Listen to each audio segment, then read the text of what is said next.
اس رات کے جھرمٹ میں اللہ کی بے پناہ رحمتوں کا نزول ہوتا ہے، اتنی رحمتیں اترتی ہیں۔ امام قویری لکھتے ہیں کہ روئے زمین کے تمام مسلمانوں میں ان رحمتوں کو تقسیم کر دیا جاتا،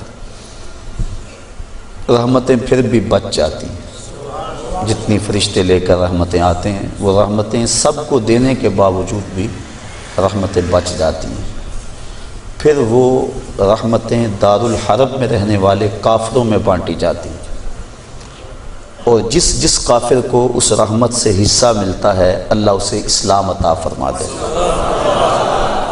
یہ جو آپ آئے دن سنتے رہتے ہیں کہ فلاں عیسائی مسلمان ہو گیا، فلاں ہندو مسلمان ہو گیا، تو امام قویری آپ لکھتے ہیں، آپ فرماتے ہیں یہ شب قدر کو آنے والی رحمتیں ہوتی ہیں، مسلمانوں کی جھولیاں بھر دی جاتی ہیں، اور پھر اس کے بعد جب رحمتیں بچ جاتی ہیں تو وہ دارالحرب کے اندر رہنے والے کفار کو بانٹ دی جاتی ہیں، اور انہیں اللہ پھر بعد میں ایمان عطا فرما دیتا۔ اور ایک روایت کے لفظ اس طرح ہے کہ پھر وہ رحمتیں چھوٹے بچوں میں بانٹ دی جاتی ہیں۔ اللہ کی رحمتیں کتنی عمیم ہیں اور اس کی رحمتیں کتنی وسیع ہیں۔ اللہ تعالیٰ کے محبوب علیہ السلام نے اللہ کی بارگاہ میں یہ عرض کی تھی کہ مالک، میں اب اپنی امت کو تیرا سلام پہنچاتا ہوں، تیری جانب سے جو سلامتیاں وصول کرتا ہوں وہ اپنی امت کو میں دیتا ہوں، تو جب میں چلا جاؤں گا تو تیری طرف سے اترنے والی سلامتیوں کو اور سلام کو میری امت تک کون پہنچائے گا؟ تو اللہ تعالیٰ نے سورۃ القدر نازل کی، اس میں فرمایا سلام محبوب فکر نہ کر، فرشتوں کی ڈیوٹی لگا دی ہے، وہ قیامت تک تیری امت پر سلامتیاں نازل کرتے رہے۔ تو اس رات کے جرمٹ میں بے پناہ برکتیں ہیں۔ ویسے تو حدیث شریف میں آتا ہے کہ اس کو طاق راتوں میں، آخری عشرے کی طاق راتوں میں تلاش کرو، لیکن حضرت ابی بن کعب رضی اللہ تعالیٰ عنہ قسم کھایا کرتے تھے کہ مجھ سے قسم لے لو کہ شب قدر جو ہے وہ 27ویں کی رات ہے۔ حضرت بایزید بسطامی فرماتے ہیں میں زندگی میں 2 مرتبہ شب قدر کو پایا ہے، اور دونوں مرتبہ 27ویں شب کو ہی پایا ہے۔ حضرت ابو الحسن ایک بزرگ ہیں، وہ کہتے ہیں جب سے میں نے ہوش سنبھلی ہے اس وقت سے لے کر اب تک ہر سال میں شب قدر کو پاتا ہوں، اور میرا تجربہ یہ ہے کہ اگر پہلا روزہ پیر کا ہو تو شب قدر 21 تاریخ کو ہوتی ہے، اور اگر پہلا روزہ جمعرات کا ہو تو شب قدر 25 تاریخ کو ہوتی ہے، اور اگر پہلا روزہ جمعے یا منگل کا ہو تو شب قدر 27 کو ہوتی ہے، اور اگر پہلا روزہ جو ہے وہ اتوار یا بدھ کا ہو تو شب قدر 29۔ اس کی رحمتیں بازو پھیلائے آواز دیتی ہیں بندے کو کہ کوئی ہے بخشش مانگنے والا، کوئی ہے رزق مانگنے والا، کوئی ہے سوال کرنے والا، میں اس کی جھولیاں بھر دوں۔ ہم تو مائل بکرم ہیں، کوئی سائل ہی نہیں، راہ دکھلائیں کسے، کوئی راہ روے منزل ہی نہیں۔ صرف 4 اشخاص ہیں جو اس رات محروم رہتے ہیں۔ ایک عادی شرابی، شراب کا رسیہ، دوسرا والدین کا نافرمان، تیسرا قاطع الرحم، خون کے رشتوں کو توڑنے والا، اور چوتھا وہ شخص جو سخت دشمنی رکھنے والا ہے، اور سخت دشمنی اس کو کہتے ہیں جو 3 دن سے زائد ہو، کیونکہ مومن جب ایک دوسرے سے ناراض ہو جاتے ہیں تو 3 دن سے زیادہ ناراض نہیں رہتے، تو جو 3 دن سے زیادہ ناراض ہیں ان کو سخت دشمنی رکھنے والا کہا جاتا ہے۔ تو اس رات کی جرمٹ میں، اس رات کے حسین لمحوں کے اندر یہ 4 بندے اللہ کی رحمتوں سے محروم رہ جاتے ہیں۔ اگر توبہ کر لیں تو اللہ تعالیٰ جل شانہ اس رات کا حصہ ان کو بھی عطا فرما دیتا۔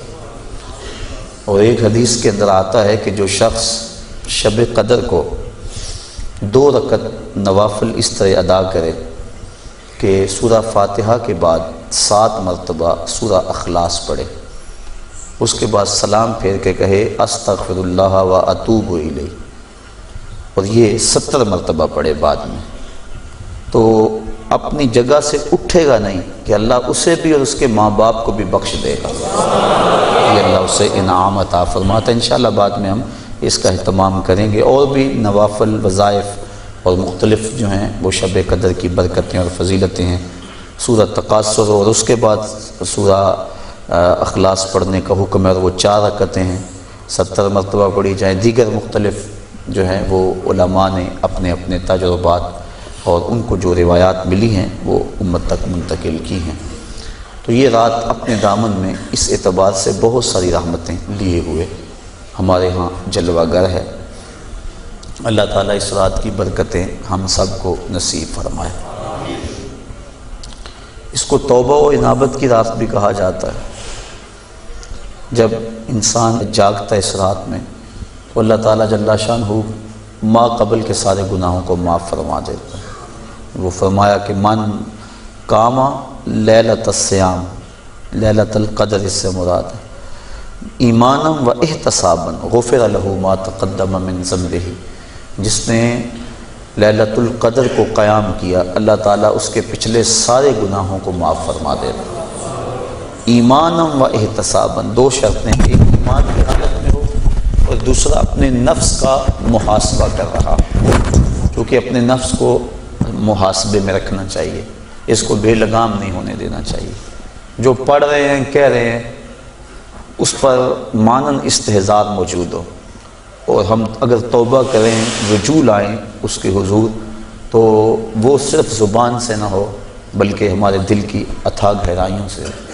فرمایا کہ التائب من الذنب کمن لا ذنب لہ والمستغفر من الذنب وہو مقیم علیہ کالمستہزئ بربہ، جو گناہوں سے توبہ کرتا ہے وہ تو ایسا ہے جس طرح اس نے گناہ کیا ہوا ہے، اور جو توبہ کرتا ہے استغفار بار بار پڑھتا ہے، استغفر اللہ کہتا ہے، لیکن وہ گناہوں کو چھوڑنے کا ارادہ نہیں پاتا، اپنے اندر جمع ہوا ہے گناہوں پر۔ کہا کل مستہزئ بربہ، وہ اپنے رب سے مذاق کرنے والا ہے کہ جس پر استغفار کر رہا ہے اس کو تو چھوڑ ہی نہیں رہا، اس کا تو ارادہ ہی نہیں کر رہا کہ میں نے اس کو چھوڑنا ہے، تو وہ تمسخر کرنے والا کہلاتا ہے۔ تو جو ہم دعا مانگتے ہیں، جو ہم کہتے ہیں، مانن اس کا استحضار ہونا چاہیے، اور جو ہم اللہ سے وعدہ کرتے ہیں اس وعدہ کو پورا کرنے کی کوشش کرنی چاہیے۔ اللہ تعالیٰ کریم ہے۔ حضرت عائشہ صدیقہ رضی اللہ تعالیٰ عنہ فرماتی، میں نے حضور سے عرض کی، ترمذی اور ابن ماجہ کی روایت ہے کہ جب میں شب قدر کو پا لوں تو میں اللہ سے کیا مانگوں؟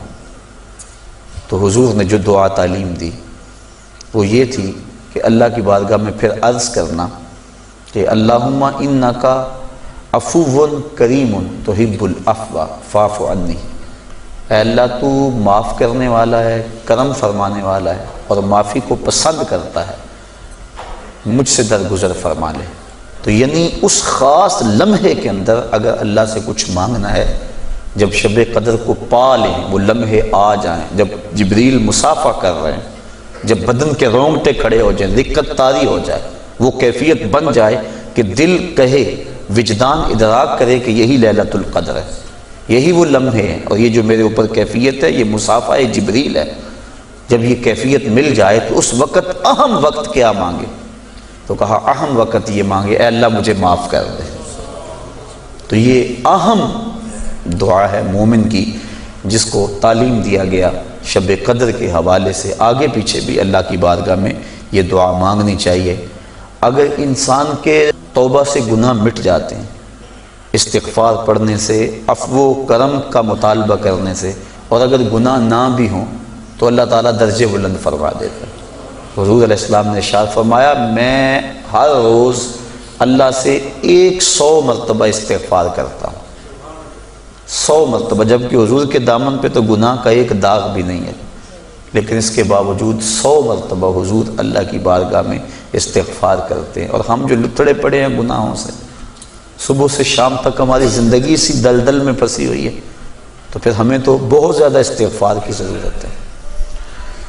اللہ اکبر، عبرت اللہ نصیب فرما دے۔ وہ ایک بچہ تھا چھوٹا، جنگلوں میں رو رہا تھا، اور اس کی آنکھوں میں آنسو امٹ رہے تھے اور چیخ رہا تھا، رو رہا تھا۔ کوئی بزرگ تھا، وہ قریب سے گزرا، دیکھا بچے کو رو رہا ہے، کہا بیٹا کیا ہوا ہے؟ کہا اللہ سے بڑا ڈر لگتا ہے۔ چھوٹا سا بچہ 6-7 سال کی عمر ہے۔ اللہ اکبر، اللہ سے ڈر لگتا ہے۔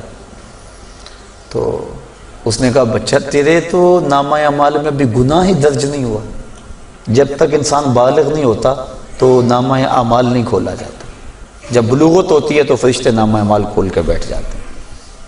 تو کہا تیرے تو نامہ اعمال میں گناہ ہی نہیں ہے تو کیوں رو رہا ہے؟ کہا میں نے اپنی امی کو دیکھا تھا کہ وہ چولہے کے اندر لکڑیاں ڈال کر ان کو آگ لگاتی تھی، آگ نہیں لگتی تھی، دیا سلائی بجھ جاتی تھی۔ اس نے چھوٹی چھوٹی لکڑیاں لی اور ان کو توڑ کے نیچے رکھا، پہلے چھوٹیوں کو لگائی اور ان کو لگی، پھر بڑیوں کو لگ گئی۔ تو میں اس وقت سے چیخ رہا ہوں کہ حشر کے دن جہنم کے اندر اگر بڑے بڑے گناہ گاروں کو ڈالا گیا، آگ نہ لگی تو مجھ چھوٹے کو نہ رکھ لیا جائے۔ یعنی خوف اور خشیت کا عالم دیکھیے۔ تو کہا میں تو اس وجہ سے ڈر رہا ہوں، تو جن کے ذمے گناہ بھی نہیں ہیں وہ ڈر رہے ہیں، رو رہے ہیں، جس کے دامن کو اللہ نے عصمت کے پھولوں سے مزین کیا ہوا ہے، وہ تو روز 100 مرتبہ استغفار کریں اور اللہ سے توبہ کریں۔ اور ہم جو سراپا گناہ ہیں، ہماری سوچ، ہماری فکر، ہمارے خیال، ہمارے کاروبار گناہوں میں لتڑے ہوئے ہیں سب کچھ۔ تو اس لیے ہمیں بہت زیادہ ضرورت ہے اس بات کی کہ ہم اللہ کے حضور رجوع کریں۔ یہ ایک رات 1000 مہینے سے بہتر ہمیں دے دی گئی۔ 1000 مہینے کی عبادت کریں، 83 سال اور 4 ماہ بنتے ہیں۔ اتنی دیر قیام میں کھڑے رہو، رکوع اور سجدے میں کھڑے رہو، اور ایک رات عبادت میں گزار لو۔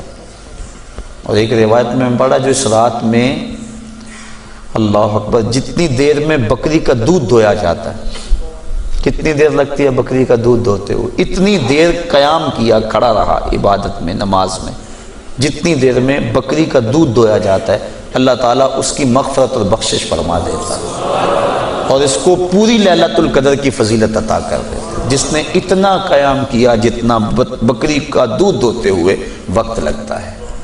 تو اللہ نے یہ مجھے اور آپ کو توفیق عطا فرمائی اور امت کو یہ مزاج عطا کر دیا کہ وہ جتنے مرضی گناہ گار ہوں، شب قدر کو تو جاگنے کا معمول بن گیا ہے، اور کئیوں کو الحمدللہ توبہ بھی نصیب ہوتی ہے، پکی توبہ، اور یہ بہت بڑی دولت ہے۔ زندگی مختصر سی ہے، میں چونکہ تقریر اور گفتگو لمبی نہیں کرنی ہے، اختصار سے عرض کر رہا ہوں کہ مختصر سی زندگی ہے، پتہ نہیں کب سانسوں کی مالا ٹوٹ جائے اور ہم موت کی آغوش میں چلے جائیں، پھر کوئی حجت باقی نہ رہے۔